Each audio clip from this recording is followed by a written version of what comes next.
Here we We are. have something very serious to talk about today, friends. And that is, What we do when we're not working. yeah. Jillian, our dear friend Jillian, and viewer, longtime viewer, has asked this question a few times, a few different ways. You guys always look so busy. How do you unwind and relax? Save the others, women and children first. Yes. So we're going to talk a bit about that today. And Chris, why don't you go first? Well, How okay, do you but before we jump in, Yeah. I want to say thank you, Jillian, for the question, first and foremost. But then I also want to validate that many people who visit our community for the first time are kind of sometimes taken aback at just the pace of life. Yeah. Okay, right? Yeah. We are a community of work. We talked about that in our last video. Check the card, we'll put a link to it. Work as worship, right? Yeah, and I want to add in there that for both of us, we love our work. Yeah. And that, you know, when I go to the classroom and teach, when I go to the kitchen and cook with all the other sisters and brothers there, it's just, I find it really energizing. Yeah, no, we both do. And I think that's mostly because our work has a real purpose for us. It does, You know, and yeah. so that's the underpinning. But we do need times of quiet. We need times of refreshment. We need times of re-energizing. I think it was Bonhoeffer who said that a person who is not fit to live with themselves is not fit to live in community. And I mean, that's a good one to pull out when things are too busy and Yeah, just remind it's true. ourselves that we need to take time for each other. And that can be in the smallest little ways, and it can also be through the things that we do for others, but also the things we do just to chill out. And so to answer your question, as you well know, my favorite hobby is to get out fishing. And I've loved doing that. Actually, I fell in love with fishing when we moved to Australia because we are blessed to be situated in a place that has gorgeous creek and river systems when there's not, you know, A drought. massive drought. Yeah. We have Copton Dam, which is one of the largest impoundments around here, and it has all year round fishing. Murray cod are an exquisite piece of creation. Native fish. Yeah.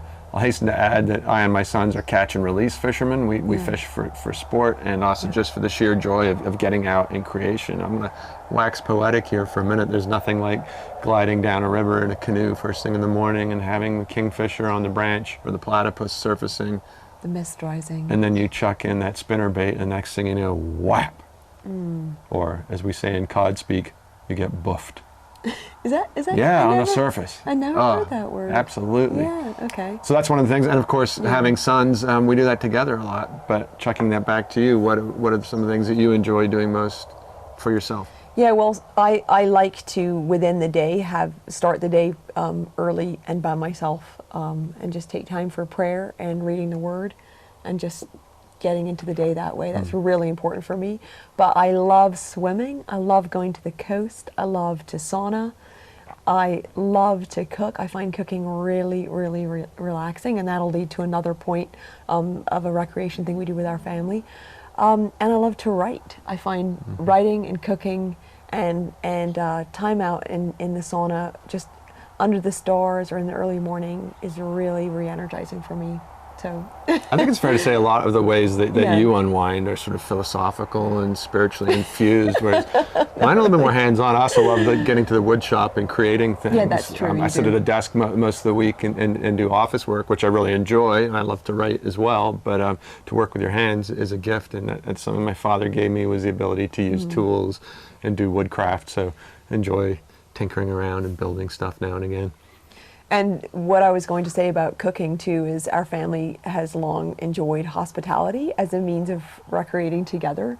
And we do live at Chanticleer, which is a little bit removed from the main community, and our neighbors here have milk goats. So whenever we invite people over, especially the children are invited into the rhythms of milking and cheese making. Yeah. And we also have a little dam up here where we start the fingerling fish, which we then move out on the rest of the property into our waterways. Chris, you're going to do a video on I really that. want to, because Yeah. there's some Yeah. major happenings this Yeah. weekend coming up there. So anyways, the kids can be a part of, just going up there with a rod or a little canoe. And so it's just, and And then hooked cooking, on fishing, yeah. cooking together and and serving people and campfiring. Sorry, Mom, that's not a verb, I know, but It is around here. it is around here. So those are things we love to do, have always loved to do together. And reading aloud has been part of our family recreation. Also singing, and singing together is something that we've kept up. I want to go back to campfires for a minute because you have an almost dangerous pyromaniacal streak. I am definitely a pyromaniac. Every opportunity Naran gets, she's out there lighting a fire. Which is why I like sauning, light the fire. But I think most of that is because it brings people in, It right? does, It's the it whole does. hearth thing, draw Yeah. people to the fire. Yeah. And I think we really, really need that in community, is times of very deep connection with God, times of deep connection with each other when we're not working, because that inspires our daily life together. We can't have, if there's not that prayer time and that individual connection and refreshing, then we can't bring that joyous energy of discipleship to our daily work. And I think that's really important. So it was a really good question. There has to be really good rhythms of work and play. They're so important. Can I talk about cricket? Yeah, absolutely. Yeah, that's another. I have friends in Sydney who every time I start speaking about cricket ask me to be quiet. But it simply is a fact that in the 20-some years, that we've, not quite 20 years, that It's we've 20 this year. 20 years that we've lived in Australia, cricket has become second nature to us, and it's a sport that we really enjoy on its merits, and we love to play backyard cricket. Like many homesteads, our Chanticleer area has this cute little backyard tennis court, as was, sort of a granite surface with a mesh fence all around it to contain the tennis balls, and now we use that for backyard cricket a lot. And so the boys and their friends will get together in the summer and thunk a ball around, and there's special rules. Special rules, which panel is what, and if you go over this panel, it's 6 and not out, but if you go over the one that takes it into the goat pen, then it's definitely 6 and out. So, stop by sometime and we'll have a tonk. Ricky, you're welcome. Yes. So it's really important, and I know we don't necessarily bring that across in our videos that we do recreate, but yeah, it's an important. Nose to the grindstone.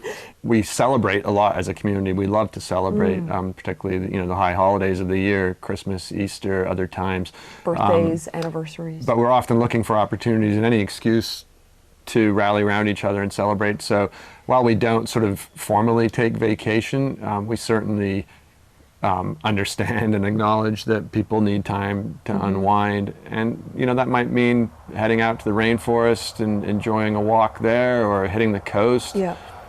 Life is to be enjoyed, it's to be shared, it's to be celebrated.